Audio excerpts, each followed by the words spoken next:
Hello everyone, कैसे हो? I hope कि आप लोग अच्छे हैं। दोस्तों, अभी जो हम बात करने वाला है क्लास 10th के त्रिकोणमितीय अनुपात के बारे में। पिछले वीडियो में हम लोग बात किए थे त्रिकोणमितीय अनुपात से मतलब पार्ट 1 और पार्ट 2 जो इसका वीडियो था उसमें हम लोग बेसिक त्रिकोणमितीय अनुपात के क्वेश्चन देखे थे। आज जो हम लोग देखने वाले हैं वो हमारा NCERT बेस है क्वेश्चन, जो प्रश्नावली 8.1 से है। अगर आप इसको देखना चाहते हैं तो आप अपने NCERT बुक को निकालिए और ये क्वेश्चन को देखिए, जो आपको 1 नंबर क्वेश्चन है। कि देखिए क्वेश्चन पढ़ देते हैं। क्वेश्चन बोला जा रहा है कि त्रिभुज ABC में जिसका कोण B जो है समकोण है, यानी कोण B जो है समकोण है, और AB बराबर जो है 24 सेंटीमीटर है और BC बराबर जो है 7 सेंटीमीटर है। तो कहा गया है निम्नलिखित का मान ज्ञात कीजिए। क्वेश्चन रोमन संख्या ए में दिया साइन A कॉस A और इसके बाद है साइन C और कॉस C। तो देखिए क्वेश्चन, ऐसे क्वेश्चन को हम लोग कैसे सॉल्व करेंगे, चलिए देखते हैं। तो हमको बोला गया कि एक ABC एक त्रिभुज लेना है जिसमें B जो है समकोण होना चाहिए। तो हम यहाँ पे एक समकोण त्रिभुज के रचना कर देंगे जो हमारा इस प्रकार है, जिसमें B हमेशा समकोण यानी 90 डिग्री का होना चाहिए। अब दोस्तों देखिए, AB का जो मान दिया है 24 सेंटीमीटर, यानी कि ये जो है 24 सेंटीमीटर है और BC जो है 7 सेंटीमीटर है। और तो AC आपको पता नहीं है, AC बराबर हो जाएगा व्हाट, AC बराबर हो जाएगा व्हाट, ये AB है आपका और ये आपका BC का मान दिया है। तो हम AC निकालने के लिए पिछले वीडियो में हम बात किए थे कि अगर आपको लंब दिया हो, आधार दिया हो, तो कर्ण निकालने के लिए सूत्र होता है पाइथागोरस के माध्यम से। तो देखिए हम यहाँ पे बात करते हैं पाइथागोरस जो हमें मतलब कर्ण निकालने के लिए जो सूत्र दिए थे कि AC बराबर √अंडर AB का स्क्वायर प्लस BC का स्क्वायर। इसका हम हल कर रहे हैं। तो देखिए AC जो है, AC निकालना, AB का मान कितना दिया है 24, तो यहाँ पे 24 का स्क्वायर कर लेंगे और BC जो है यहाँ पे 7 है तो 7 का स्क्वायर कर लेंगे। अब देखिए 24 को जब हम स्क्वायर करेंगे तो आपको आ जाएगा 576 और 7 के आप स्क्वायर कीजिएगा तो आ जाएगा 49। तो AC को निकालने के लिए दोनों का ऐड करना होगा। तो देखिए ऐड कर लेंगे तो हो जाएगा 9 6 15, 7 4 11 12, 5 1 6, 625 हो गया। तो 625 का जब वर्गमूल यानी कि रूट से जब निकलेगा वो 25 होता है इसका वर्गमूल। तो AC के मान निकल गया 25। अब हम आपको मतलब AC का मान भी यहाँ पे पता चल गया कि 25 सेंटीमीटर है। तो रोमन संख्या 1 में आपसे पूछा गया है कि साइन A का मान बताइए। तो दोस्तों देखिए हम बताए थे पिछले वीडियो में, अगर आप नहीं देखें तो पिछले वीडियो को जाकर के देखिए, हम वहाँ पे बहुत अच्छे से इसके बारे में बात किए थे कि अगर हम न्यून कोण A को मानेंगे तो यहाँ पे साइन के साथ A सट जाएगा, अगर C मानेंगे तो यहाँ पे C सट जाएगा। तो यहाँ पे जो आपको दिया गया साइन A, यानी कि आपको कहा जा रहा है कि A को न्यून कोण मानिए। तो दोस्तों ये भी हम पिछले वीडियो में बात किए थे कि जब अगर ये A हमारा न्यून कोण होगा तो न्यून कोण के सामने वाली जो मतलब भुजा होगा वो लंब हो जाएगा। तो साइन A यानी कि साइन थीटा बराबर होता है P/H, यानी कि लंब बटा कर्ण। तो इसमें लंब कितना है, BC है, लंब हो जाएगा BC और कर्ण कौन सा हो जाएगा AC। तो BC का मान देखिए कितना है 7 और AC का मान कितना निकला है 25। तो ये आपका इसका आंसर हो गया। नेक्स्ट जो है cos A है। अब देखिए cos A, फिर cos के साथ A सर लगा हुआ, तो यानी A को ही न्यून कोण लेना है। तो जैसे ये न्यून कोण होगा तो ये लंब हो जाएगा, ये कर्ण हो जाएगा, ये आधार हो जाएगा। देखिए लंब और आधार न्यून कोण के बेस पे चेंज होते रहता है। देखिए cos A बराबर यहाँ पे लिखेंगे, cos A बराबर होता है, देखिए साइन थीटा होता है P/H, तो cos थीटा होता है B/H, यानी कि आधार बटा कर्ण। अब देखिए आधार जो हमारा है इसमें, देखिए ये न्यून कोण होगा तो ये लंब होगा, ये आधार होगा। तो हमको cos के लिए आधार चाहिए और कर्ण चाहिए, तो यहाँ पे हो जाएगा AB और बटा में हो जाएगा AC। अब AB के मान बताइए कितना है 24 और AC के मान देखिए कितना है 25। तो आपका ये आंसर हो गया। तो आई होप कि इसका रोमन संख्या 1 का आंसर आप समझ गए और सॉल्यूशन भी समझ गए। अब हम लोग चलते हैं रोमन संख्या 2 यानी कि साइन C का वैल्यू निकालने के लिए। तो देखिए रोमन संख्या 2 में बोला गया है साइन C का वैल्यू। तो देखिए अब ये को हमको न्यून कोण नहीं लेना है, अब हमको न्यून कोण मानना है C को। तो जैसे ये न्यून कोण होगा तो ये हमारा हो जाएगा लंब और ये हो जाएगा आधार और ये हो जाएगा कर्ण। तो साइन थीटा, P बटा H लंब बटा कर्ण। तो लंब इसमें हमारा हो जाएगा अब AB और आधा कर्ण जो हो जाएगा वो AC। तो AB के मान बताइए कितना है 24 रख दिए। BC का जो मान है सॉरी AC का जो मान है वो आपको हो जाएगा 25। सेंटीमीटर से सेंटीमीटर कट जाए तो इसलिए हम नहीं लिख रहे हैं, समझे। चलिए अब दूसरा, इस आई होप कि इसका भी आप समझ गए। अब देखिए कॉस C है तो कॉस C, फिर देखिए यहाँ पे C के लिए न्यून कोण, तो ये लंब होगा, ये आधार होगा, ये कर्ण होगा। कॉस थीटा होता है B बटा H यानी आधार बटा कर्ण। तो आधार हमारा है BC और कर्ण हमारा है AC। तो इसका आंसर जो हो जाएगा BC का मान कितना है 7, यहाँ पे 7 लिख देंगे। AC का मान कितना है 25। तो ये आपका आंसर आ गया। तो मतलब 1 नंबर क्वेश्चन का आंसर यहाँ पे आ गया है। अगर आप इसको कॉपी में नोट करना चाहते हैं तो कॉपी में नोट कीजिए, तब फिर हम दूसरे क्वेश्चन की ओर बढ़ते हैं। तो चलिए 2 नंबर क्वेश्चन देखते हैं। 2 नंबर क्वेश्चन बोला जा रहा है कि आकृति 8.13 यानी कि नीचे एक चित्र दिया गया है, इसको हमने 8.13 आकृति में tan P minus tan R tan नहीं, यहाँ पे cot है, cot R का मान ज्ञात कीजिए, का मान ज्ञात कीजिए। और आपके नीचे ये जो वाला चित्र दिया गया है बुक में, आप अच्छे से इसको देख लीजिए। यहाँ पे P है, यहाँ पे Q है, यहाँ पे R है और कोण Q जो है 19 डिग्री का एंगल बना रहा है यानी समकोण है। तो आपसे पूछा जा रहा है सॉरी इसमें मान भी दिया गया है 13 सेंटीमीटर है और यहाँ पे 12 सेंटीमीटर है। ये आपका क्वेश्चन है। देखिए तो ऐसे क्वेश्चन 2 नंबर क्वेश्चन को हम कैसे सॉल्व करेंगे। देखिए यहाँ पे PQ के मान दिया गया है, PR का मान दिया गया है, QR का मान पता नहीं है। तो यहाँ पे PQ की इसका हल लिख लेंगे। PQ बराबर दिया गया है 12 सेंटीमीटर और PR बराबर दिया गया है 13 सेंटीमीटर और QR बराबर जो है वो है आपका पता नहीं है। तो QR के लिए हम फार्मूला जानते हैं। ये अगर कर्ण है, ये आधार है, मान लेते हैं कि यहाँ पे R न्यून कोण जब बना रहा है तो ये लंब होगा, ये आधार होगा, ये कर्ण होगा। तो इसके लिए हम फार्मूला बनाते हैं रूट अंडर, देखिए यहाँ से हम फार्मूला बना लेंगे तो इसका वैल्यू हो जाएगा यहाँ पे QR बराबर फार्मूला हो जाएगा रूट अंडर PR का होल स्क्वायर माइनस उसके बाद हो जाएगा PQ का होल स्क्वायर। ये आपका फार्मूला हो गया QR के लिए। तो यहाँ पे PR का मान कितना दिया गया 13 है, 13 का स्क्वायर और यहाँ पे PQ का जो मान दिया गया है वो 12 सेंटीमीटर स्क्वायर है। तो सेंटीमीटर को नहीं लिखेंगे, बाद में भी हम लोग एडजस्ट कर लेंगे। QR बराबर हो जाएगा, देखिए 13 का स्क्वायर कीजिए तो 169 और 12 के हो जाएगा 144। QR का जो मान निकल कर आएगा, घटा लीजिए इसमें से, 9 में से 4 गया 5, 16 में से 14 चला जाएगा तो 2। अभी QR का जो मान निकला वो हो गया आपका 5, यानी कि इसका मान हो गया 5। अब आपसे पूछा गया है कि tan P minus cot R का वैल्यू क्या होगा।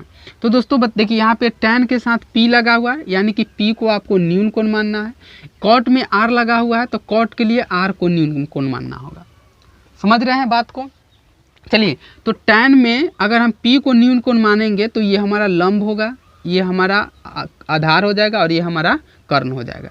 तो tan थीटा यानी कि tan थीटा, एक फार्मूला जो हम पिछले वीडियो में बताया, tan थीटा बराबर क्या होता है P बटा B यानी कि लंब बटा आधार।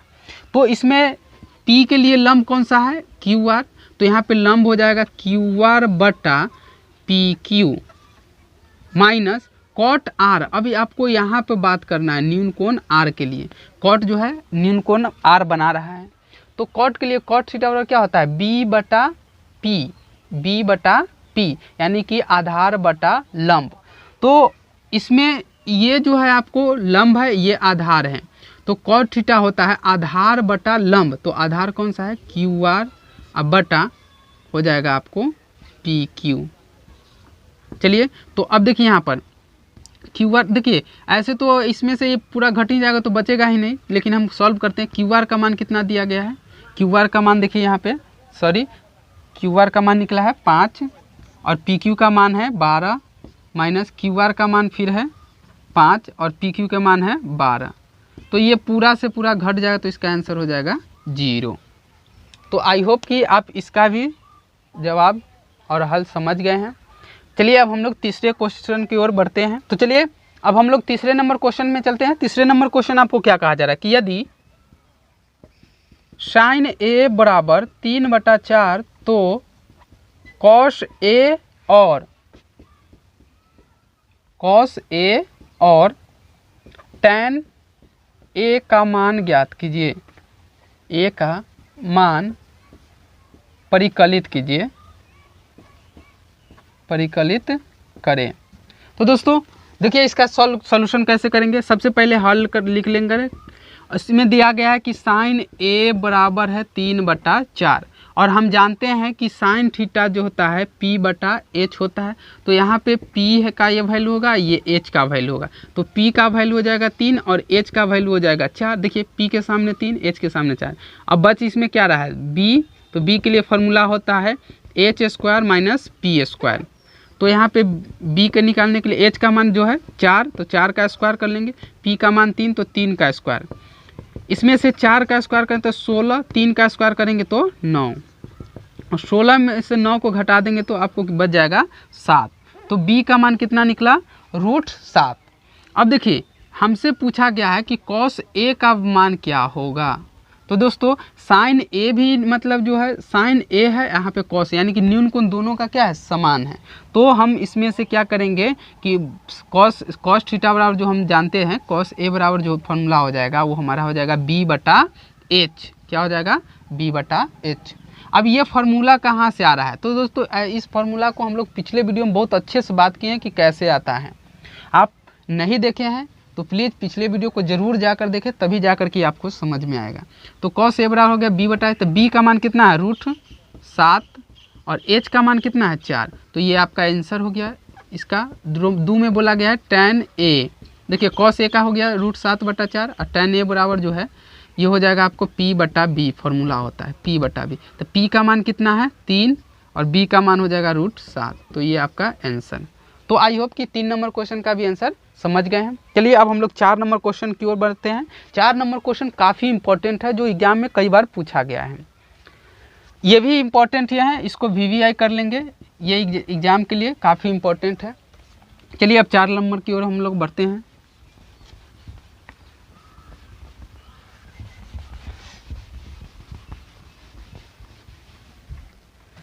देखिए 4 नंबर बोला गया कि यदि 15 cot a बराबर 8 हो तो साइन a और यहाँ पे दिया गया है sec a का मान परिकलित करना है।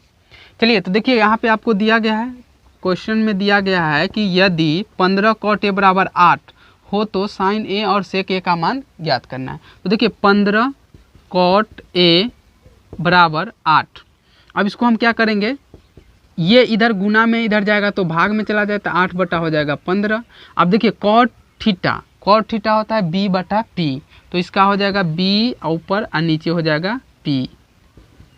तो इसमें जो बच गया है b का मान हो जाएगा 8 और p का मान हो जाएगा 15। तो h नहीं है तो h के लिए फॉर्मूला हम बताए हुए हैं कि p² प्लस b²। तो h निकाल लेंगे तो p का मान 15 का स्क्वायर, आप b का जो है 8 का स्क्वायर। तो h का मान जब निकालेंगे तो 15 का कितना होता है स्क्वायर 225 और 8 का जो स्क्वायर होता है वो 64। तो यहाँ से जब दोनों को ऐड कर देंगे तो देखिए 5 4 9 हो जाएगा, 6 2 8 हो जाएगा और 2 है तो 2, यानी 289। 289 किसका वर्गमूल होता है तो 17 का, किसका होता है 17 का, यानी h का मान निकल गया 17। तो अब हमारे पास b का भी मान है, p का भी मान है और h का मान भी पता हो गया। तो अब हमसे पूछा गया है कि साइन a का मान क्या होगा। तो साइन a बराबर जो होता है फॉर्मूला p/h होता है। तो p के मान हमारे लिए कितना है 15, तो यहाँ पे 15 रख देंगे। h का मान कितना है 17, तो ये आपका इसका आंसर हो गया। 2 नंबर बोला गया है सेक a। तो सेक ए बराबर क्या होता है। तो दोस्तों हम बताए हैं याद करने का तरीका कि अगर आपको याद नहीं है तो आप कॉस का उल्टा कर दीजिए। तो कॉस थीटा बराबर क्या होता है b बटा h। तो जब h को ऊपर ले जाइए और b के नीचे ले आए तो उस सेक के लिए बन जाता है। तो यहाँ पे हो जाएगा h बटा b। तो h का मान कितना निकला है 17 और b का मान कितना है 8। ये आपका आंसर हो गया। ये भी इम्पोर्टेंट है, VVI है क्वेश्चन। इसको आप 2-3 एग्जाम देने से पहले अच्छे से इसको बना लीजिएगा और एग्जाम में ये क्वेश्चन आता है, कई बार पूछा गया प्रीवियस ईयर क्वेश्चन, आप देख सकते हैं। चलिए तो अब हम लोग आगे की ओर बढ़ते हैं 5 नंबर क्वेश्चन की ओर। इसको हम मिटा देते हैं। आप उतारना चाहते हैं तो वीडियो को रोक करके आप अच्छे से इसको उतार सकते हैं आप अपने कॉपी में।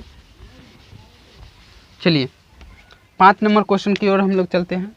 5 नंबर क्वेश्चन बोला गया है कि यहाँ पे दिया गया है, यदि सेक थीटा बराबर 13/12 हो तो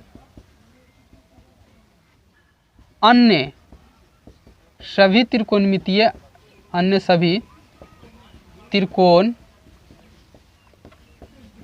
त्रिकोणमितीय अनुपात परिकलित करें।